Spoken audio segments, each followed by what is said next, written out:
It's the end of the day with Ray. Hello, my friends. Well, the end of the day with Ray is coming out with a new program. I know you're all going to be excited about this. So I know that a lot of y'all watch my videos in your conference room, your boards room. You get around with your sales teams, and we're talking about stuff sometimes on the end of the day with Ray, and I'm bringing awareness to what we would describe as pure bullshit out there in the marketplace, or maybe there's an article that was written that we all determined was basically pure bullshit or whitewashed. And I thought to myself, I'm not the only one that thinks to themselves, God, this is just pure bullshit. So I want to come out with a slide that I could pop up on my Sharp interactive board occasionally to alert the audience to go ahead and say out loud the word bullshit, because it'll make you feel good. I mean, when you say it out loud, it'll set you on a quest to find out more facts, to turn that bullshit into something digestible that you could take action on, right? So ladies and gentlemen, let me show you what the slide looks like. There it is. And occasionally you're going to see this pop up at the end of the day with Ray. When you see it pop up, no matter where you're at, just go ahead and say it out loud. Say the word bullshit. Make you feel a lot better. So today what I want to do is I want to talk about our friends over at HP again. I know I talk about them a lot. But ladies and gentlemen, well, let me just read the top of this slide. Without real data, is it pure? Get ready, my friends. Say it out loud. Bullshit. Let's go back. Without real data, is it pure bullshit? And here's what I want to ask our friends over at HP around this crazy nonsense around these subscriptions, because it's really driving me crazy.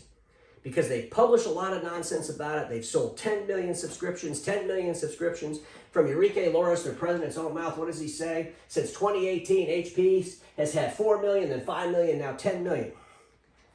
I don't really care how many subscriptions you sold over the last 2 years. I care about some more things around those subscriptions. And so I'll put together some questions, and maybe HP, maybe Enrique himself can answer these questions in the comments. And that way we can help educate not only the shareholders, but the industry in general. So without any further ado, let's ask these questions of HP. What is the number of active subscriptions? Nobody cares how many you sold in the last 2 years, 3 years. We don't care. How many are active right now? In other words, if you had 4 million in 2018 and they all went away, so you really only have 6 million, not 10 million, those are the kind of things we need to know. Please answer that in the comments. Someone on the team can do it, Enrique, if you're busy. Since the start of the subscription business, what is the average tenure per subscriptions? How long do these things last? I mean, think about it. We got the answer to the first question. We can start putting some math and science to this. They're only lasting 8 months. Most of these subscriptions come, they're free for 6 months. In the 7th month, do they cancel it? It's the kind of stuff we all need to know, especially those shareholders. They should know this kind of stuff, right? Folks, how is HP handling people that cancel subscriptions? I mean, is there legal teams in place? Are they suing people? Are they letting them out of them with no problems? How's that going to affect customer service down the road? These are things shareholders need to know.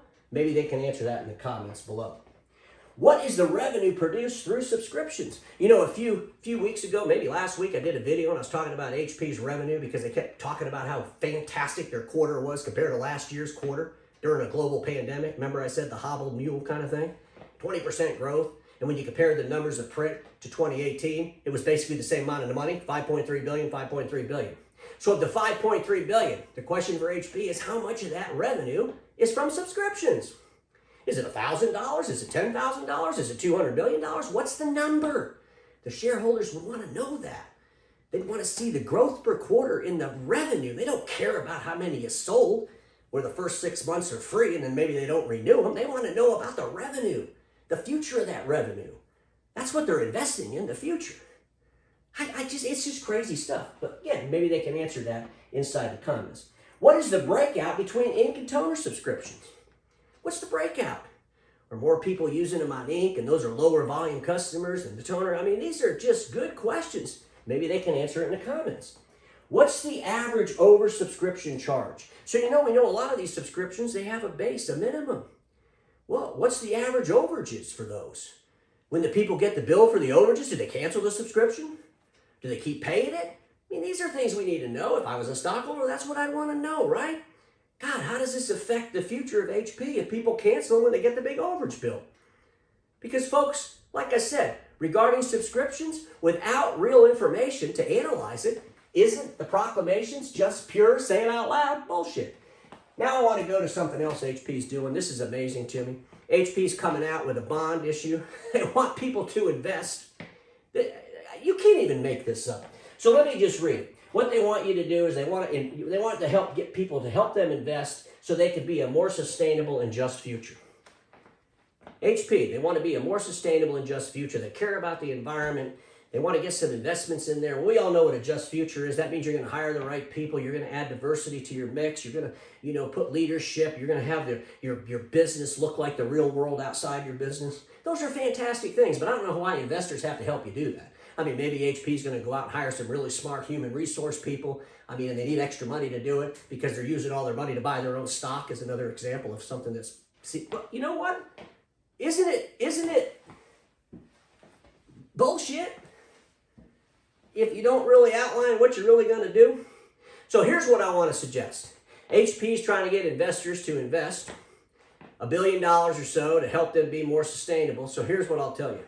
Don't give HP the money. Don't buy an HP bond. Why don't you just buy toner from my good friends over at Clover Imaging, remanufactured cartridges for HP printers from my good friends at Pollock & Pollock. Why don't you just buy remanufactured toner for the HP printer you have in your office? That'll do more for the environment than giving HP $1 billion so they can hire human resource people so they can have a just future. It just doesn't make any sense to me. And so as I'm reading, the aspirations around their sustainability and they want to do all these great things by the year 2040, well, folks, again, without real teeth in the questions you would ask of HP, how do you know what the $1 billion is really going for? So today I want to ask some real questions around this ambitious goal that they want investors to invest in.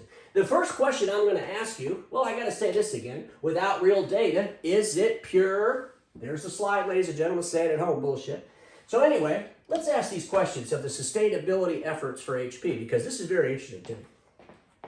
With HP's new focus on the environment, isn't subscription-based billing a conflict? You see, none of the other analysts asked them that question, but it seems to me it would be a conflict. Because if your whole goal with subscription billing is to make people buy OEM original toner and ink, well, then they're not going to be putting remanufactured toner or ink in those printers, right? So if they're not doing that, how is that helping you be better on the environment? Are those subscription billing programs going to allow you to put remanufactured cartridges in there from my friends at Clover or Pollock & Pollock? Probably not. I mean, I wouldn't guess they are. So is it counterintuitive? Maybe they can answer that in the comments. After all, the subscriptions are a way to force end users. They're just a way to force end users to use their OEM toner. We all know this. Here's another question. Isn't it counterproductive to continuously bring a new product to the market, I'm talking about hardware now, in order to prevent the momentum of cartridge remanufacturing? Folks, let me just translate that for you. The OEMs, and HP is pretty good about this themselves, continuously change the model of machines. They continuously come out with new models. You know why they do that? Well, they do that so that the cartridges the remanufacturers need to remanufacture are limited. And they can get a head start and force the customer to buy the OEM cartridges because they keep replacing the machine. And then the remanufacturers have to tool up to be able to make the new cartridges. That's the only reason they do that, folks. Come on. Nothing changed between 6 months ago and now. Oh, we got some new things we got to put in our machine. Now, I realize some of the older printers, they had to remake, do some different things with them, with some firmware and stuff to make them more secure. But in all reality, you don't need to come out with a new model every 6 or 7 months. And the only reason you're doing that is why? To keep the remanufacturers out. And when you keep the remanufacturers out, what are you doing? Well, you're affecting the environment. Because now you want people to throw away the old printers so they can get the new printer so you can sell them OEM toner and ink. It's a vicious cycle, isn't it? Well, they should answer these questions, folks, because, ladies and gentlemen, you can talk about being great for the environment. You could be the sustainability kings of the world. But if you're going to force people to throw away products early, if you're going to force people to use only OEM toner and cartridges in subscription-based billings, how in the world is that helping the environment? So I suggest to all those that are thinking about investing in this sustainability program with HP to instead invest in remanufactured cartridges and put those in your HP printers and quit replacing your printer every 6 or 8 or 9 months. Keep the one you got and keep it for a long time and keep it out of landfill. So ladies and gentlemen, do you get the gist of how the bullshit videos are going to go in the future?